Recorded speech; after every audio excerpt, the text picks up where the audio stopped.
And Derek Goff did give me the name of the police officers and the police station that he took the photographs to and handed one set in. Right. And I did a freedom of information request to try and find information about this officer and, you know, did they have a case where 2 mutilated bodies had been reported, and I got nothing back from that. But that doesn't really prove anything. It just proves that they weren't able to corroborate that. But Right. When you look at photos like that, you try to reason with yourself. I mean, you're looking for excuses to not to believe what you're seeing. yes, You turn them around and think, oh, it might be this, might be that. But when you look at it and he keeps giving you photos after photos and you keep looking at it, you think, God, this is... right. Well, it's mind-boggling because I didn't want the story. So the third time you saw him, had he been arrested?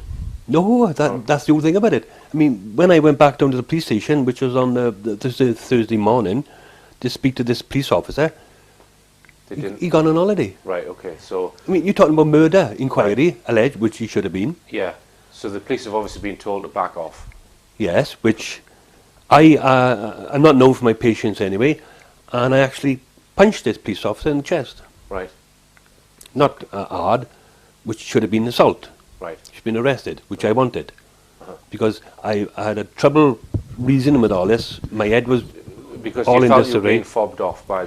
No, my head was gone because of what I was saying. I didn't believe, Yes, I couldn't right. believe that this is happening today. Okay. I had never heard of any mutilations of humans ever in my life, except for one.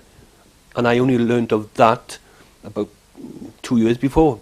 I mean, if you read a book and there's only one, it looks as if the book had been set on fire in Brazil. That's all it looked like. Right. But when you actually seen something that you don't want to see and you never asked for, all I wanted was a light in the sky, something exciting. Right. When those photographs appeared, he said, they're not the only ones.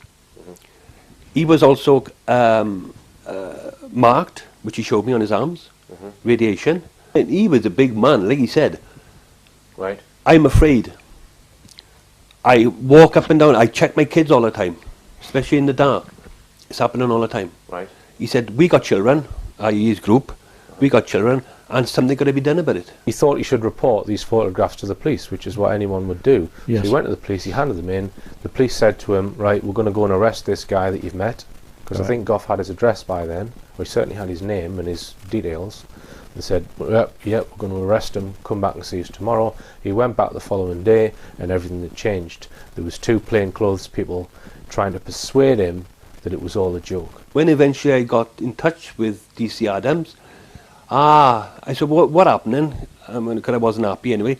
Oh, I'll tell you what happened. He said, this man seen a light in the sky a couple of years ago and he thought he'd have a laugh with it. Bearing in mind what the story is, mind. Oh, right. The police officer said that to you? That's his exact words. The police officer said to Derek, we've interviewed the guy. He said he was in the territorial army. He said he was pulling Derek's leg and just wanted to make... He seen a light in the sky a couple of years ago and he thought Right. he'd have a laugh. I thought, no, but that story you didn't. There's no way. That Detective Constable Adams, he Right. was going to arrest him there and then. I mean, I wasn't allowed. You're not allowed to stay. How could he be brought back here and he don't want you to see? Right. Because nothing ever happened. Right. I mean, I went back in the morning. Police officers had gone on holidays. Strange that he had murdered and inquired and he'd gone on holidays. When I asked to see someone else, a policewoman came in and a man at the back.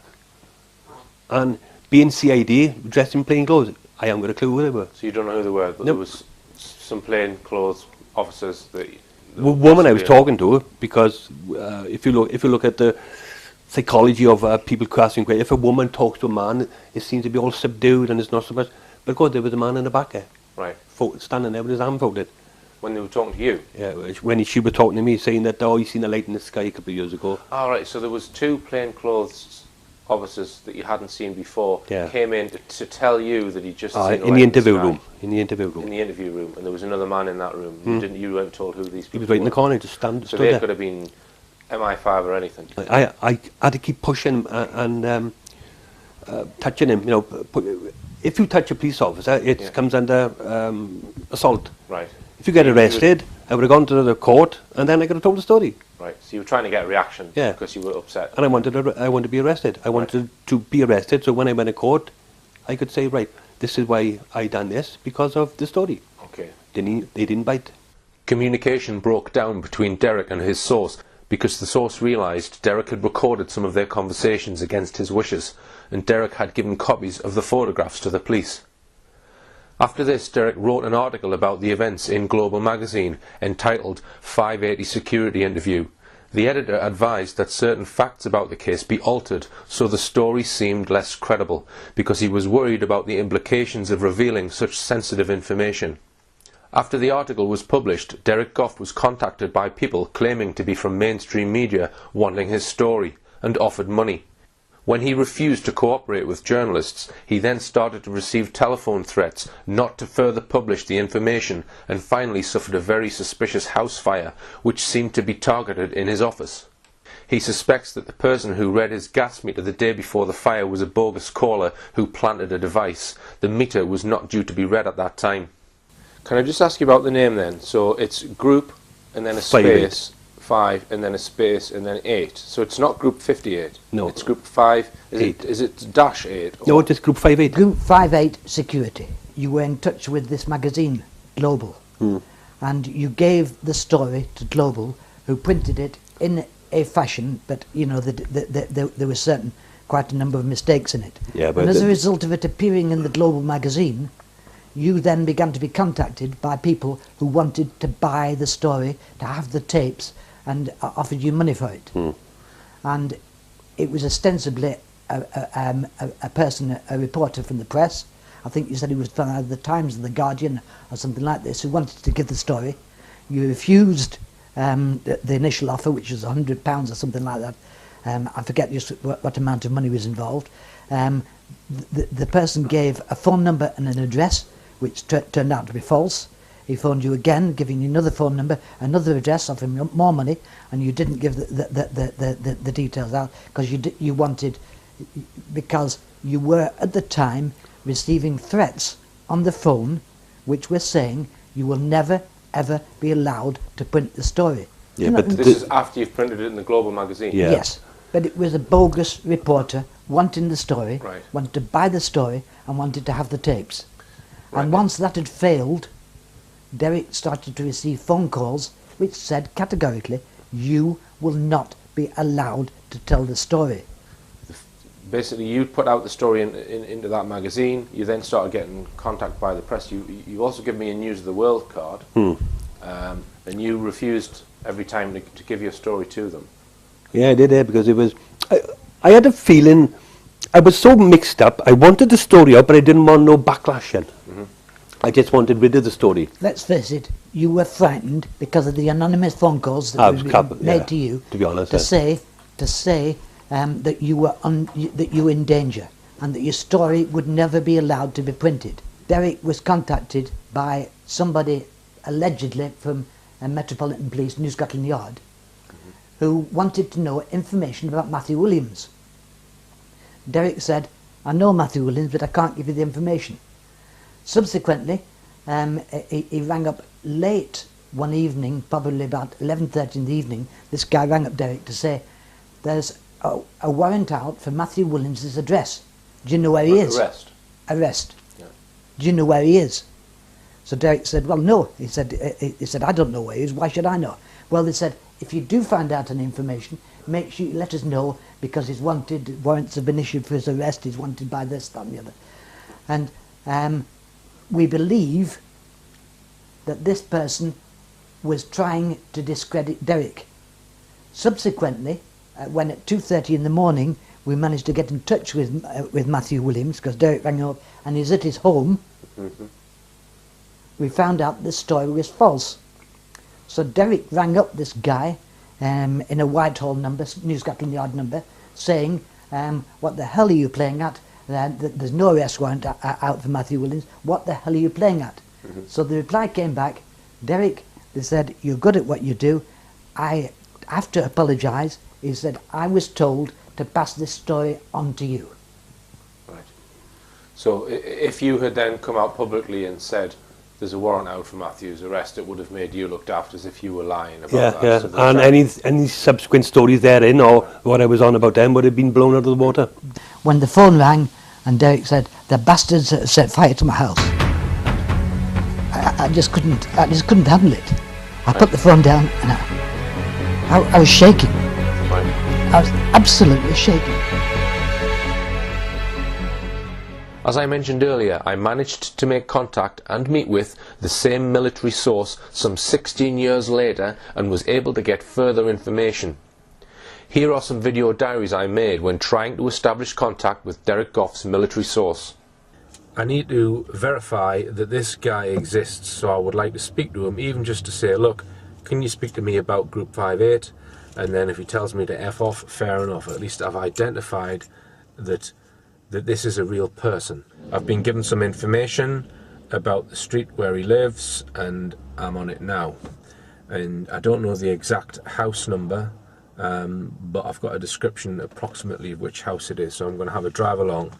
I did come along here yesterday, but I didn't have a description of where it was. I just knew the street. So I'm going to drive along here now and see if I can identify it.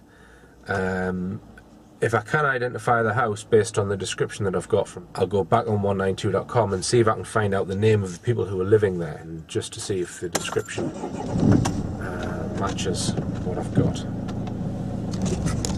Now, I went to the house of the NATO military guy yesterday. I pulled up outside his house and he was sitting on the step, and I had a brief conversation with him, and I've recorded some of that on a pen camera. What follows is a transcript of the first conversation I had when I pulled up outside his house. Hiya, are you? Yes. I've been doing some research and would like to ask you, were you involved in Group 58? Group 58? Group 58? In the military? On the Brecon Beacons? He then shakes his head. No. There's a guy called... Is that you? Yes. What's going on? You were in the military between 1983 and about 1995. Were you in the army? Have you been in the army? No. What's all this about? It's a story that I've been researching, and I've been trying to find this guy. A colleague of mine helped me find you, so that's all I know. What regiment? It was a NATO regiment, connected with NATO. NATO? Yes, so it's Special Forces. Who gave you that? Who gave you that then? Who gave me that? A guy called Tony Dodd. He shouldn't have given you that. He shouldn't have given you that. Sorry? He shouldn't have given you that. He shouldn't have given me it. Well, I did make contact with him. Tony Dodd has spoken to you, I think. He shouldn't have given you that information. Well, are you prepared to speak to me? No. No. You can't say anything then? No, just drive away. Drive away. Okay. Now, it was fairly clear from that brief conversation that he probably was in this military group, because I said to him, look, you were in the military, and he said, well, which unit was I in? And I said, well, it was a NATO unit, and he was a bit surprised then, and he told me to drive off. He said, where did you get that information from? And then he said, look, just drive away, I can't tell you anything, drive away. So what I've done is I've written him a note, and I've come back today. So the note explained the reason why I'm contacting him, that I'm interested in these particular photographs. I've also included a copy of my film The Berwyn UFO Cover-Up and Silent Killers, which is all about animal mutilation. So I went to put those through his letterbox today, and also a note just to tell him where and how he can contact me if he wants to speak further. I've given them that information now. I walked up the street today and he was in the garden, and I handed these 2 DVDs and this letter to him, and he's actually spoken to me. So he said, look, we can't talk here. So I've got an inkling that, you know, maybe he might speak to me, I don't know, but the guy is on 2 crutches, and he also has a wheelchair. He's got MS. MS is one of the conditions you can get if you are exposed to high levels of radiation, which in the notes that I've got from Derek Goff, this is what allegedly happened to him. He had exposure because he was 5 feet from a UFO, and he ended up in hospital for 2 weeks with another guy. So the condition that he's in now, he had 2 crutches, is quite possibly down to the work that he was doing in his Find and Secure unit to cover up UFO cases, and in particular mutilated human beings. Now, when I said to him, he said, what's this about? And I mentioned Tony Dodd. I said, well, I'm kind of taking over from where Tony Dodd left off, if you like. I also said that I was aware of the photographs that had been handed to Tony Dodd. 11 photographs, I said, of 2 mutilated corpses up on Brecon. He didn't flinch. He knew exactly what I was talking about. And when I mentioned UFOs, he didn't flinch. He knew what I was talking about. So I said to him, look, I've got a great deal of respect for you and what you were doing, because you would have had no choice in it. You're obviously a very brave man. And you can clearly see that probably 10, 15, 20 years ago, he's a thick-set, muscular bloke, but he's obviously got some sort of MS, which is why he was on two crutches. So he said, we can't talk here, implying that he might speak to me. So I've given him the package and I've said, look, it tells you in there if you want to meet me, where we can meet. But that's confirmation to me.